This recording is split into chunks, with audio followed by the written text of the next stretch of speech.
Oh, if these stones could talk. With each new visit to Israel come new tales and memories of adventure and learning. Today we discuss some personal experiences from our trips to the Promised Land.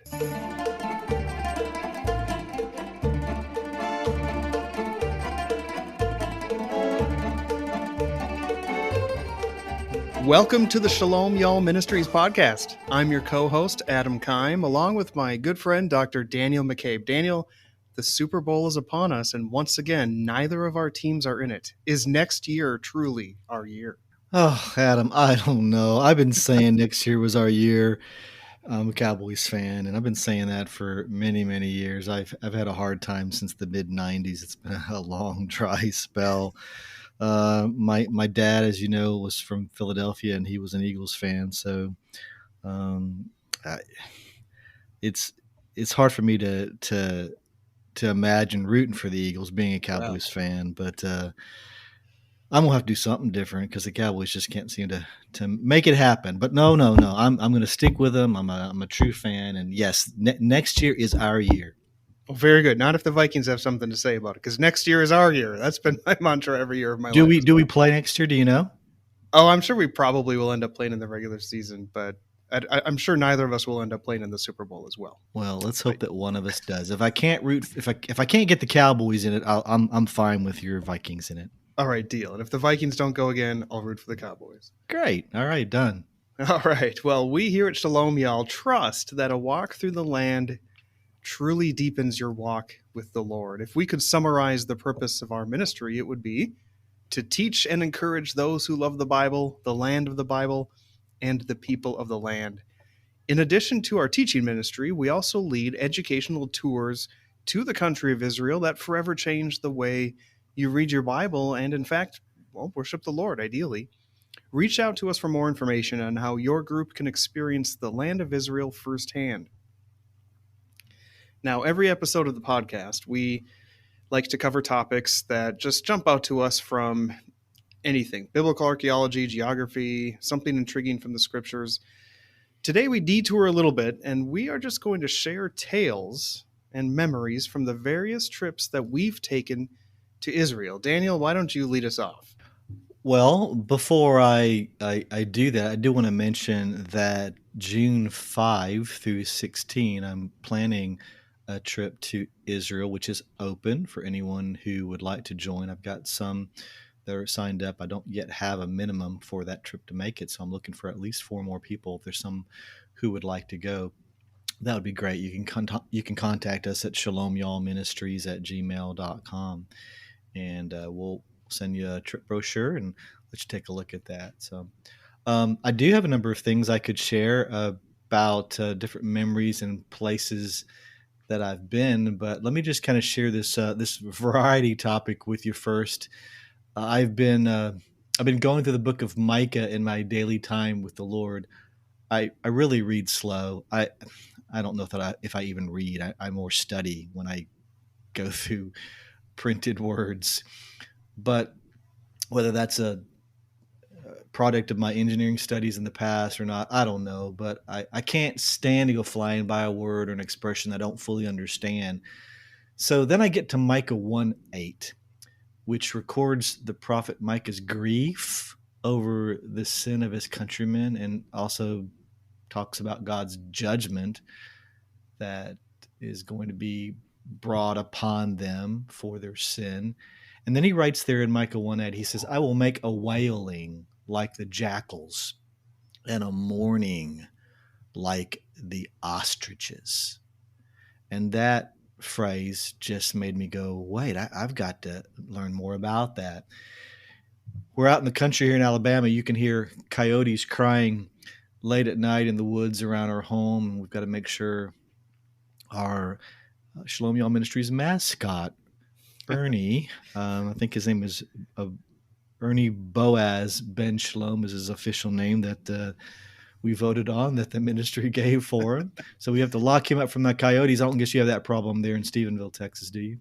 Not quite. Not within the city limits, at least. I still have yet to see a snake here, and I've lived here for 3 years, which might surprise a lot of our Texan listeners. I haven't even seen a snake.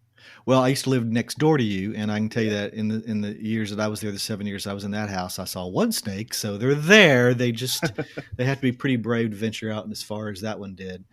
But coyotes here, pretty prevalent. Coyotes are cousins to the jackals of ancient Israel. But I wondered, do jackals sound the same as coyotes? Because I know what they sound like. And you can hear them in Stephenville, some, I think, and you can hear them in the Yep, distance. sure can Yeah. sometimes. So I went to YouTube to listen to the sound of a jackal. And turns out, as I guessed, it was very much like the coyote. But the jackal can put out this long, high pitched wail, like someone who's just received the worst news of their life. So, a very fitting expression for Micah to be describing his grief by the words, I will make a wailing like the jackals. Mm. But, Adam, did you know that ostriches too once roamed Israel? Did you know that? I think I remember a reference to ostriches somewhere. Well, that's that here in Micah 1:8 that I There just it read, a is. Yeah, morning like the ostriches. But when I read that, we probably have read it many times before, but for the first time, it sort of jumped out to me. So, um, do you know what sound they make? I'm not an ostricologist. Yeah, I'm unaware. yeah, I didn't either. So, like, well, a morning like the ostrich. Some of our listeners who may be ostrich experts are chuckling at us, but turns out that YouTube again was my friend, and that ostriches, they regularly will make this low, mournful groaning, like they're in physical pain, like every part of their body hurts. So the jackal and the ostrich are really very representative of the struggle, the grief that Micah was feeling. And it got me to thinking, as I read his description about his grief, do I grieve about my sin and the sin of others, or have I just grown used to sin in my community and my church and my family and my life, just so used to it that I just kind of yawn and keep moving? And as I thought about that, I thought, I hope not. I hope we'll always remember how deeply sin offends the Lord, and may we always desire to be right with Him. So, again, those words of Micah are kind of haunting when you can hear the sound of the animals, of the jackal and the ostrich, making the deep grief sounds that they do. So, that was just a fun study for me, and I thought I'd just share that with our listeners. Excellent, thanks. I too have been reading through Micah in the mornings, Oh, and my. I love the prophets. I'm an Old Testament guy, and just reading through them again, it's amazing how you read through scriptures you've read a million times before, and there's always something new that the Lord shows you. It's For sure. really cool. So for my kind of random topic of the day, I'm just going to tell the first story. I have 3 stories for you of experiences, fond memories that I have of traveling to Israel. And the first one takes place in Tel Aviv and Joppa. Joppa now, the ancient site of Joppa, is basically an Arab neighborhood that's surrounded by the metropolitan area of Tel Aviv now. But when you fly into the Ben Gurion International Airport, so I'm looking out the window of the plane, my first time to Israel, and I want to kind of capture that first image of the Holy Land that I have. And So, what year would this be? This was 2016.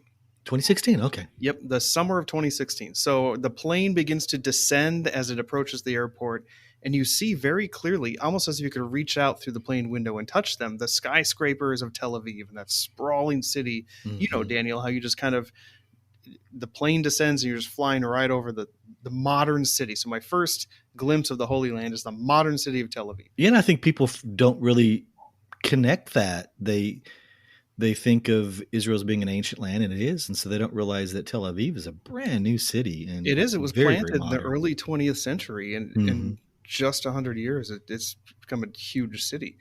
And in fact, one of the top 10 beach cities in the world, as rated by beach enthusiasts, because it has that long strip of beach along the coast of Tel Aviv, and that's kind of where my story takes place. So The first couple days of each of my trips to Israel were at a hotel in Tel Aviv. I'll never forget it. Hotel Gilgal. It's not a big one, but it's a good sized hotel, and it has this kind of waterfall wall in its front.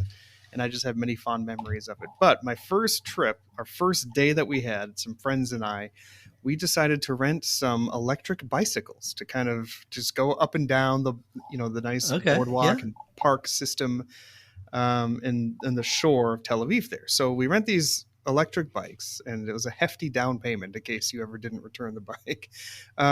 So I get my bike, and the seat sat really low, lower than a normal bike, and I couldn't figure out how to raise it. But I figure, oh, who cares? It's electric anyway, whatever.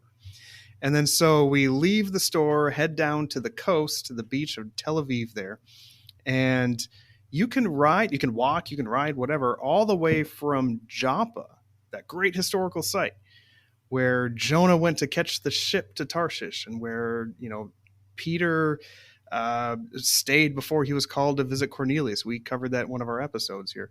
You can go from Joppa up about 4 miles all the way up to the Yarkon River, just seeing the sights of the beach of Tel Aviv. So we have our electric bikes, and soon into our little trip, the power went out on my bike, so I had to pedal.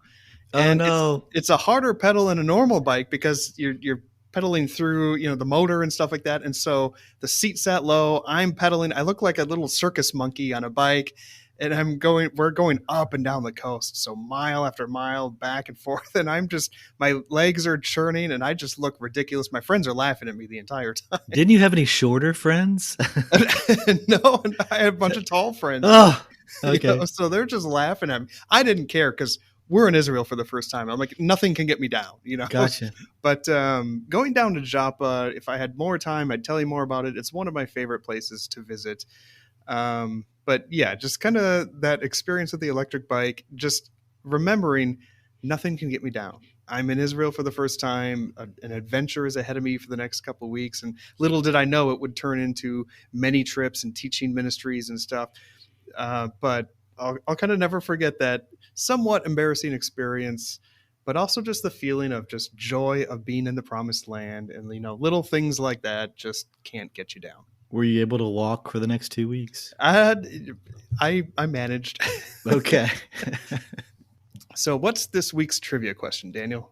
Okay. Yeah. Well, in addition to the jackals, which are still, by the way, very numerous in Israel, and ostriches, which zoologists are actually trying to reintroduce to the land of Israel after hunters killed off most of them by around 1900. There are other animals that I wanted to cover today in my trivia question. So here they are. Which of the following 6 animals, it can be one or more of them, which of the following 6 animals once lived in Israel? Here's your list: lion, bear, crocodile, hippo, leopard, or monkey. Let me run through them again, because it can be any one or more of these. It could be one or all 6 of them. Which of these animals once lived in Israel? Lion, bear, crocodile, hippo, leopard, or monkey? We'll have the answer for you later in the podcast.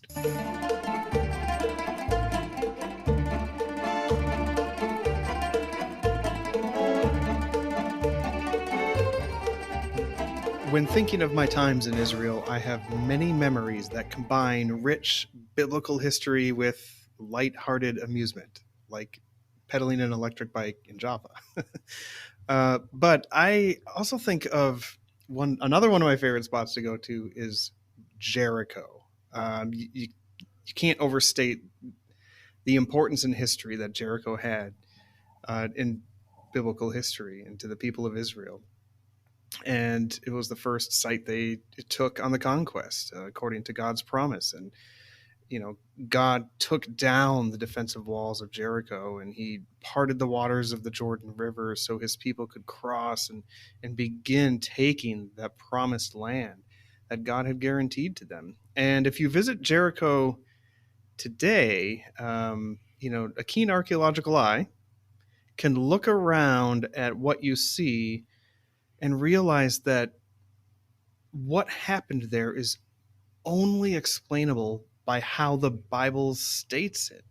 Um, you can dig anywhere with your own bare hands in the hill of Jericho, and you will find pottery shards and ancient bricks.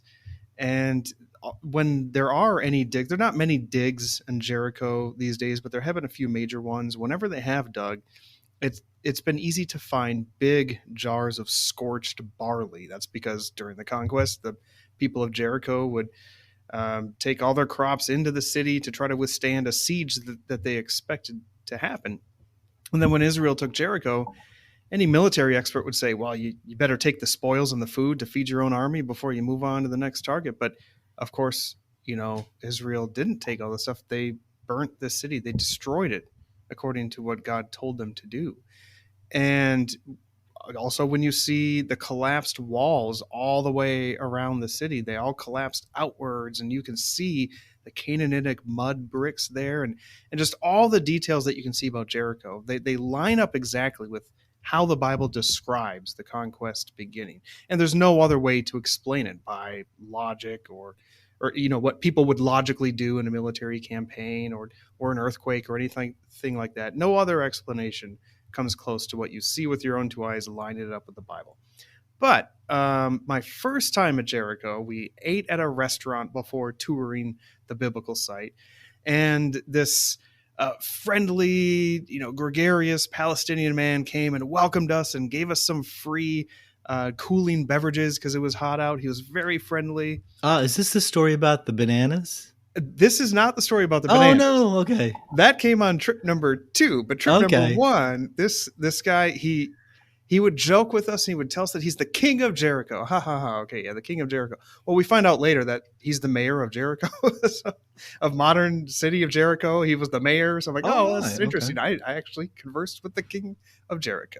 How funny is that? The bananas that I had at the Green Valley restaurant, which is one of my favorite restaurants in the world, the baby bananas that were growing on the vine. I was there in January of one year, and the restaurant owner said, just go ahead and help yourself. Those mini bananas, I had more than I could count. They were the best things I've ever eaten.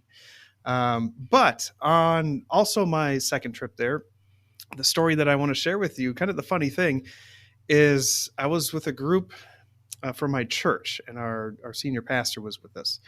And we were climbing up a part of the hill going up into the city of Jericho. And ancient Israel, when God knocked down the walls, they were destroyed in such a way that as they fell, they provided a convenient ramp-like structure for the people of Israel to charge up and into the city. It was perfect. Well, you can walk up the hill to Jericho today on those Canaanitic bricks, literally the very same bricks that Joshua and the Israelites climbed up on. They're, of course, a lot more brittle now, around 3,500 years later. And as we were walking up a little hillside, probably not the specific area we were supposed to walk up onto the hill, my pastor's foot slipped a little bit and he slid down a couple feet and he just destroyed several of these bricks. Oh no. And he felt mortified because this archaeological site, these are 3,500 years old. This is biblical history. He felt really bad, but I told him, I said, Pastor, it's okay. God wanted these destroyed. You're carrying on God's will, right? So you're part of the destruction of Jericho, so you can kind of put yourself in that biblical narrative a little bit, but that's how I tried to comfort him. And you're carrying on the Lord's will because he wanted these bricks destroyed. So that's just one of the many amusing memories I have of visiting Jericho. Gotcha. And he perked up after that, hopefully, huh? Yeah, I think he did. Good. Good. Well, let me share a list of memories that I have. In fact, when I was thinking through my trips to Israel, I was thinking some of the things that just really struck me that were impacting places I've been, memories that I had, people. But here's 3 or 4 things that I just really remember, just the moment that they happened. For example, now I got to Jerusalem a few years before you did. My first trip was in 1999, but then again, I'm about 15, 16 years older than you. So we probably ended up going to Israel at about the same age. I guess I was in my mid 30s, and I guess that'd be the same for you or so, huh? Yep, I was 36 when I first went. Okay, I think that's about where I was at too. I don't know why it took me so long to get there, but I remember my first trip in 1999. We flew into the Ben Gurion Airport, just like you're describing earlier, and we made the hour long or so trip along Highway 1 there from Ben Gurion to Jerusalem. And we were staying in the old city of Jerusalem on that trip.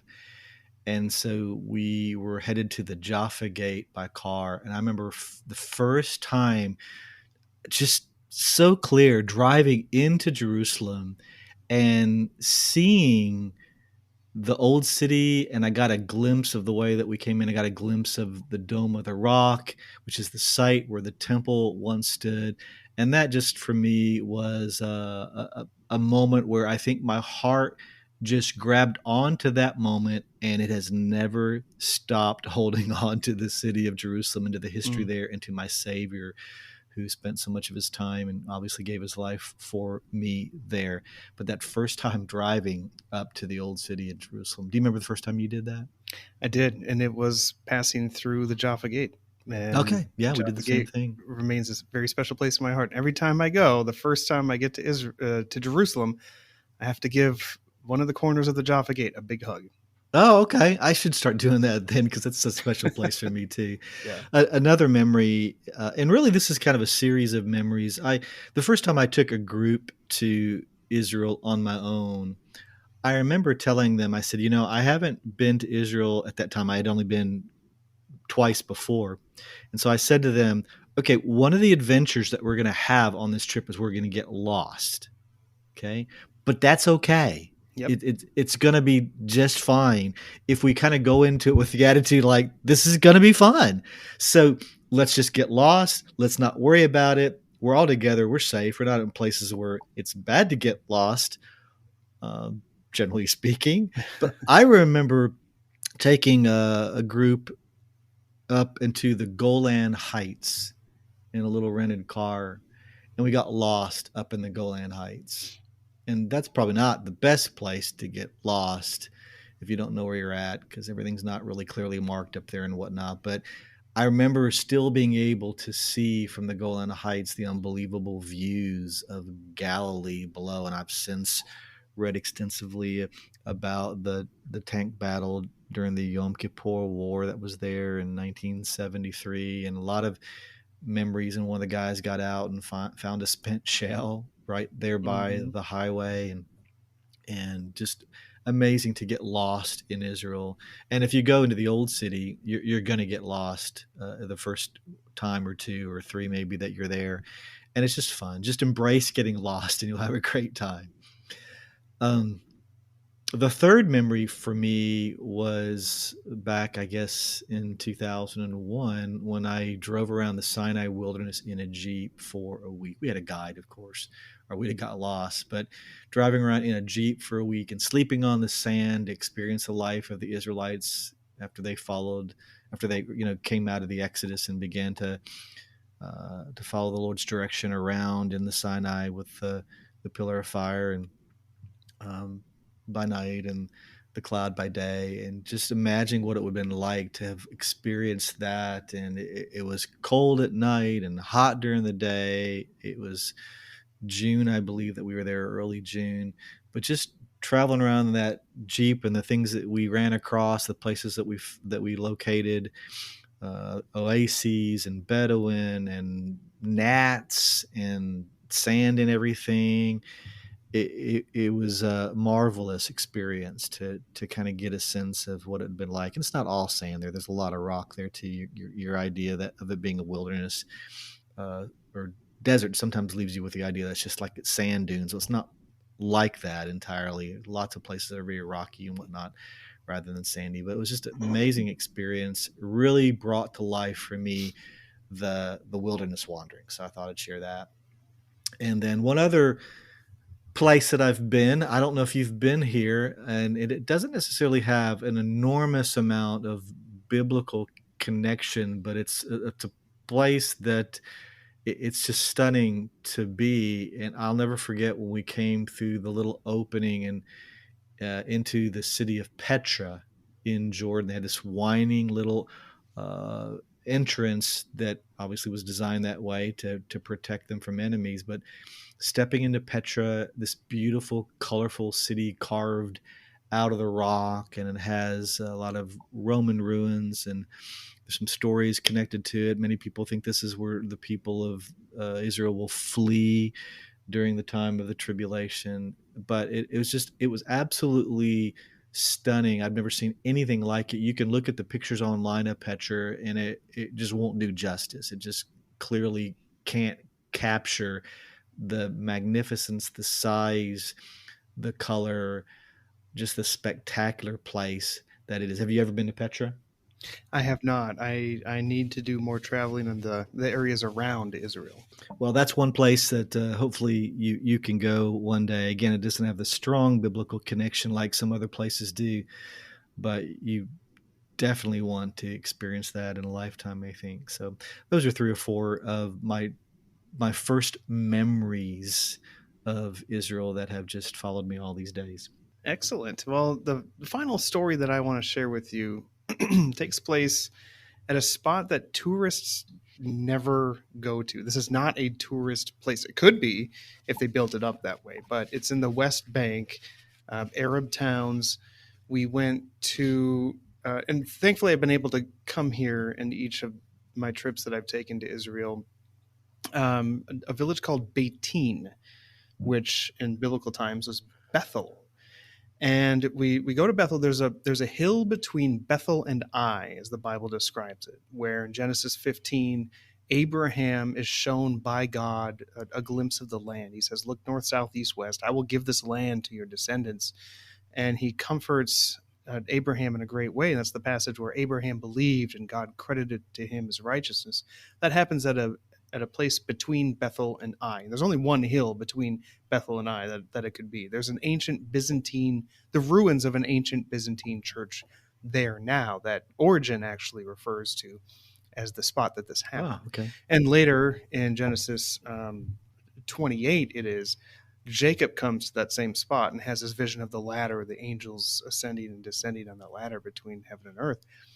And so at that spot, by the village of Beitin, where at one point on one of my trips there, we had this big tour bus, about 50 people in our group. So the people that live there are like, what is going on here? This is not a tourist place. But the person we were with did some archaeological work here, and so he took us there. And we needed to have a bathroom break, right? Can happen. Yeah, pretty important. And we stopped. Yeah, pretty important. We stopped at this gas station in Beitin, this Palestinian gas station, and everybody just unloads off the bus and goes in and asks if they have a bathroom. Well, they don't have a restroom for the public. It's this rickety toilet behind a curtain in the back, and so everybody's just kind of taking turns taking it. But the owners of that little convenience store were so kind to let us do that, and I encouraged all of our people. Yeah, you probably bought a lot of drinks and stuff too. It made them happy. We did. Mm-hmm. I told our people, if you can, everyone buy something from here, just to show our thanks to them, and we did. So they got some sales that day, and then so we go to the Byzantine church that marks the spot. It's just a mile away or whatever, and so we go up to that church and we're teaching, we're talking, and as we're discussing these things and doing some teaching, this white van pulls up at the base of the hill. A few Palestinian men hop out of the van and they just start walking up towards us. And I know that all the Minnesotans that I'm with were getting very nervous because here we are in the middle of nowhere, Palestine, where tourists do not go. And there's these few random people that hop out of a white van and are just kind of ambling towards us. And they're wondering what's going to happen. All the horror stories that people hear about the violence in Israel and stuff. And so I think they're getting kind of worried. So as these men came closer and closer and closer to us, one of them reaches into his coat and pulls something out. And it is a box of fresh dates that he takes the plastic wrapping off of it and he opens it up and he approaches each of us and he opens that box of dates and presents them to us and encourages us just to have that was a gift to us. And I recognized the guy from the convenience store. And I think that was them thanking us for, giving them business. And nice. that was their hospitality is still an enormous deal in the Middle East. Um, to both Jews, Muslims, everybody. Bedouin. And Mm-hmm. so Bedouin, yeah, absolutely. It's a big part of their culture. And so these men just wanted to thank us, Mm-hmm. and we thanked them. It was very kind for them, and that was their way of being hospitable to us. And best dates I've ever. A lot of my memories have to do with food. It's kind of funny. We've talked about this a lot on our We podcast. have, but that's okay. But That's part of the joy of going to a place is getting to eat.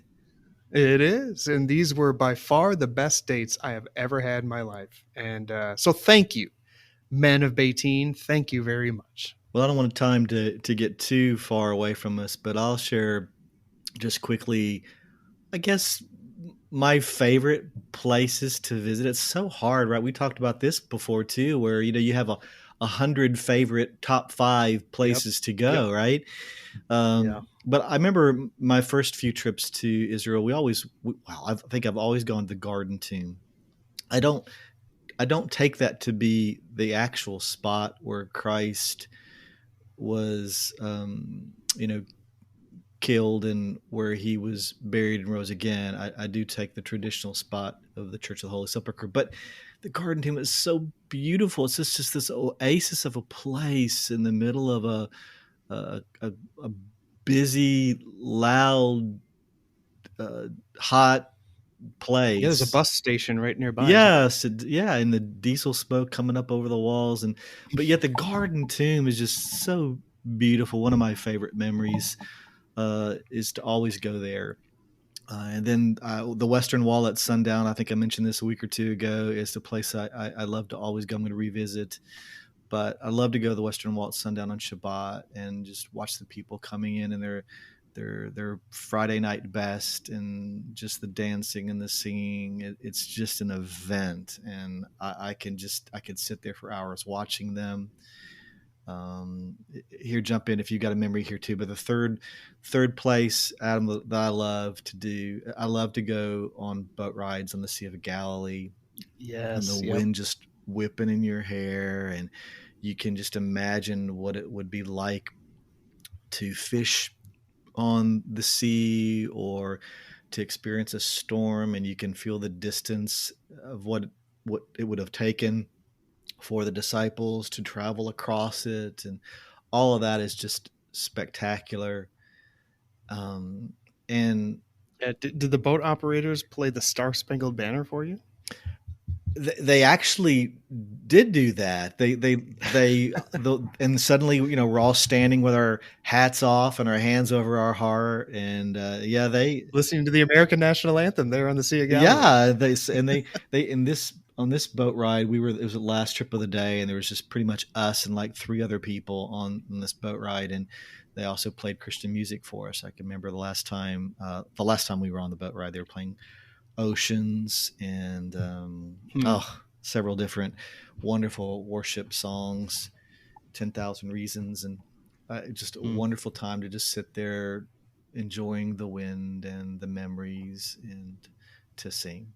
So that's always going to be something I want to do as often as I can. And then 2 more quick memories, and we can move on. But the fourth one for me is the Wadi Kilt. It sounds kind of odd, but Wadi is a dry riverbed, and it's the dry riverbed called Kilt, and it's basically this riverbed that runs between Jerusalem and your favorite Jericho. It would Yep. be the area basically where the road was for the Good Samaritan, and just the rugged beauty of this wadi in the middle. It just cuts through the Judean wilderness, the 16, 17 miles from Jerusalem to Jericho, and it's descending rapidly, and there's a monastery there now, and it's just this, like I said, this rugged beauty that just kind of captures so many of the stories when Jesus is traveling up to Jerusalem to be crucified. He walked this route, and you can just experience that, and it's just, again, so full of memories. And then the last one for me is probably the springs and the walking paths through the beautiful terrain around the ruins of Dan in northern Israel. How beautiful. Who knew Israel could be that beautiful? Maybe more beautiful than my beloved Texas or my transplanted Alabama scenery where I'm at now. And it's amazing. And it's this beautiful area marked by such uh, stories of sinfulness and awful violence. And it just belies the beauty of that area. But you could just take you a sack lunch, and just find a bench somewhere along that walking path, maybe stand on the railings looking over the Dan River and just enjoy this runoff from Mount Hermon and the springs that are forming these beautiful streams and inlets into what will become the Jordan River and go down the Sea of Galilee and beyond. It's absolutely stunning postcard stuff, and I guess the last of the five memories I'll share. But you can ask me next week what my top five places to visit would be, and I might even say five different ones, right? But but there you go. There's a quick list for you.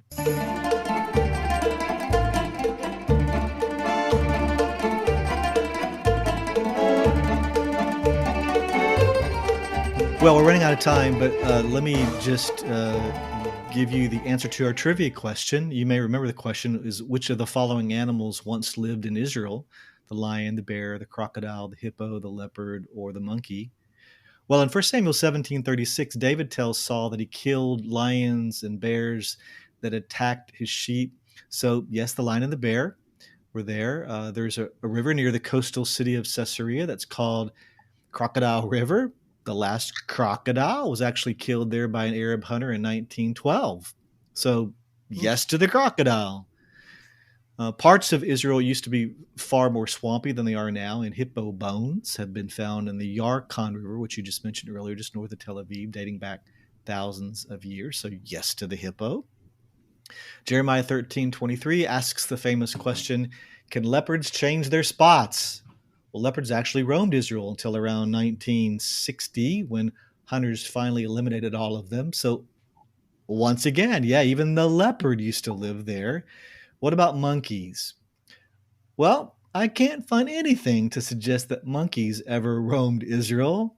I suppose our listeners can set me straight if they've ever read anything differently, but for now it's no for the monkeys. So, Israel, jackals, ostriches, all these animals I've just mentioned, just has a full history, both ancient and modern, of beautiful wildlife. And how'd you do on my trivia question, Adam?